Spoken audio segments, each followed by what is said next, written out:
I want you really right now, once again, to start thinking about your goals and about your dreams. And as you begin to envision them, one of the things that I think that's very important that we have to always go back to, as you look at your goals and dreams, and I want you to expand them, and it's very important to realize that I found that most people fail in life, not because they aim too high and miss. Most people fail in life because they did just like I did for so many years. They aimed too low and hit. They didn't believe in themselves. So I want you right now, as we begin to think about the lessons and all the things that you've experienced and all of the comments and stories and strategies and lessons that you've had, I think it's time to revisit and look at your goals and dreams, and let's raise the bar. I remember as a kid, we would be in the backyard and we would play jump, and somebody would get on one side of the stick, my sister and then my brother, we would run and we'd jump over it. And then they say, raise it up a little bit higher. We have to back up and we would run and we'd jump over it again. And then we'd say, raise it up a little higher. And the higher it got, we had to begin to change our approach and how we were going to get over the bar. And that's the same thing in life. And so right now, I want you to think about your goals and dreams. As you begin to raise them a little higher, and I want you to say with me, it's possible. It's possible. You know, the easiest thing that I do is speak and train people how to speak. Go into prisons and juvenile detention centers and to high schools and colleges. Speak before thousands of people. I can do that in my sleep. Let me share with you the most difficult thing I've ever done in my life. And it took me years to do. And that was to believe that it was possible. To believe that I can do it. Given my circumstances, born in an abandoned building on a floor, being adopted, being labeled educable mentally retarded, failing twice in school, no college training, never worked for a major corporation, to believe that I had something of value to say, that somebody would want to listen to me, to believe that somebody would pay me to talk to them. Have you ever thought about something you wanted to do and you talk yourself out of it? I remember going to see Zig Ziglar, who I consider the #1 motivational speaker on the planet, and Dr. Norman Vincent Peale when he was alive, and Robert Schuller. I used to see them and I would be so pumped up and inspired after hearing Jim Rohn, who recently passed, one of the great motivational speakers of all time, and Charlie Tremendous Jones. And I would go to my car pumped up, saying, yes, yes, yes, I can. And then after a while, my mental conditioning would kick in. And it would say, Les Brown, you can't do that. You don't have a college education. Les Brown, you can't do that. You don't even know who your parents are. Les Brown, you can't do that. You failed twice in school. Come on. You ever thought about something you wanted to do and you talk yourself out of it? There's a proverb that says, if there's no enemy within, the enemy outside can do us no harm. That's why it's important that you make it a point every day to listen to Paul, to listen to me, to review these lessons, to get them deep, not only in the conscious mind, but the subconscious mind, and get them in your spirit. Well, how often should I do it? Do it until you are producing the results. That's how often you should do it. And you never stop, because once you stop, that's when those negative thoughts will come back. Once you stop, that's when you will begin to doubt yourself. Once you stop, I'm telling you what I know. Yes. Every day, it's a selling job on you. It's possible. I can do this. I can make this happen. No matter how bad it is or how bad it gets, I'm going to make it. It's possible. Yes, your dream is possible. Say that to yourself every day. Feed your mind with words that you write and words that you hear and words that you speak to yourself. Feed your faith, and your doubts will starve to death. Say to yourself, it's possible. It's possible. It's possible. Even when you have no evidence to point to, say to yourself, it's possible. There's nothing as powerful as a made-up mind. It's a struggle sometimes to do that, especially when you have people around you telling you that it's not possible, that you can't do it. And they're constantly pointing out your failures of the past, constantly reminding you of all of the things that you don't have going for you. I'm reminded of a story of two little boys that were playing on some ice during the winter. And as they got further out on this ice, one fell through the thin ice. And so the little fellow that was still on top of the ice, he was trying to save his little buddy. And he couldn't reach him. He was trying to pull him. He could see him through the thin ice as he got further away from him, struggling.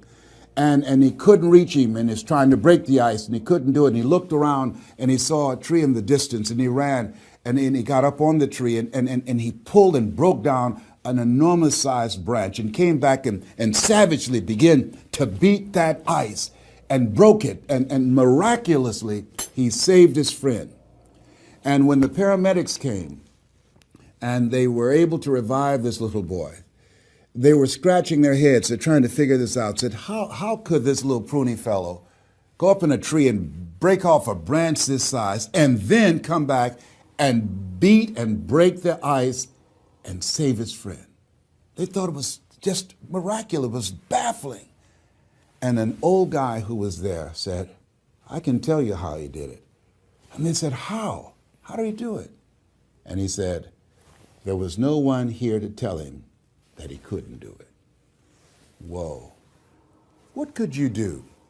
What could I do? What could all of us do if we did not have the naysayers in our lives?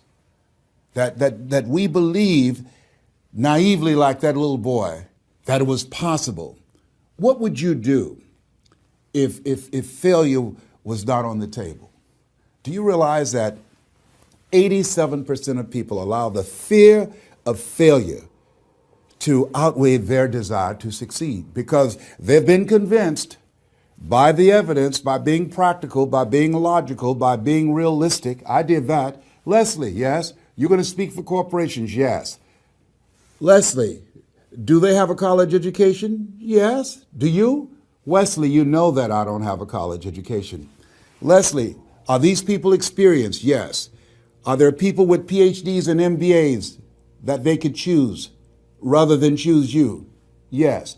So you don't have a college education. You have no experience. You're talking about becoming a speaker, and they're going to reach over people with PhDs and MBAs and years of experience and choose you. Are you being realistic? Come on, Leslie. Come on, Leslie. You can't do this. My brother, he's a wonderful person.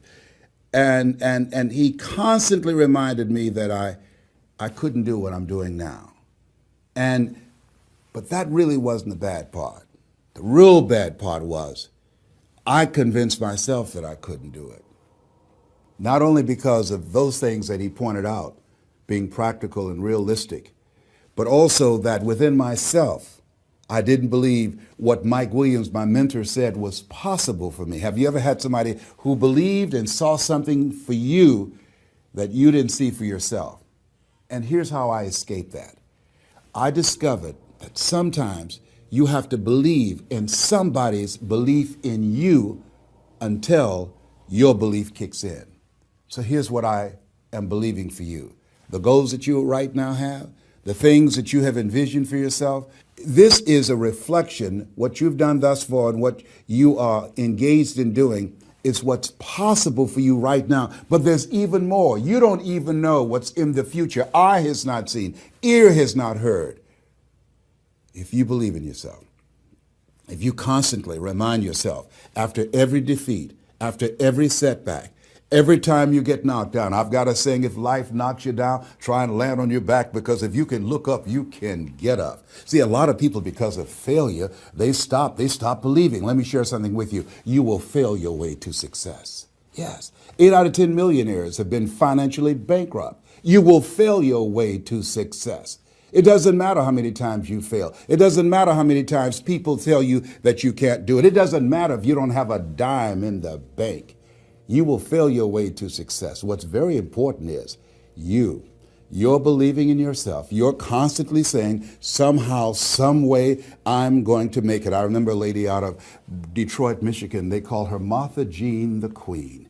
And she had a motivational message she gave all the time on the radio. And the question she would ask was, Do you really want to win? Do you really want to win?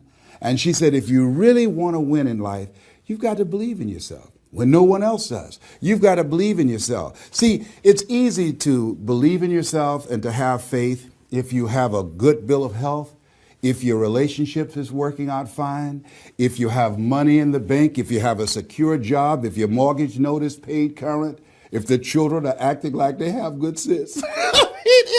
It's easy. If you go to a doctor, they say, oh, you're doing real good. I'll see you next year.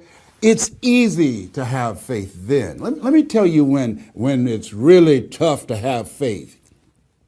When you lose your job, when you lose your retirement, when you go to the doctor and they look at you and say, you have cancer. Cancer is the most feared word in 7 different languages. That's when it's tough to have faith then. And that's when you need to call on your faith then. They said faith is the oil that takes the friction out of living. That's when you need to believe in yourself then and judge not according to appearances and say to yourself, it's possible. It's possible. I can make it. It's possible. I'm going to get through this. It's possible. I'm not going to allow this to get the best of me. Yeah. I don't know what you're up against. I don't know what you are facing, but here's what I do know. You've got something special. You've got greatness in you. And I know it's possible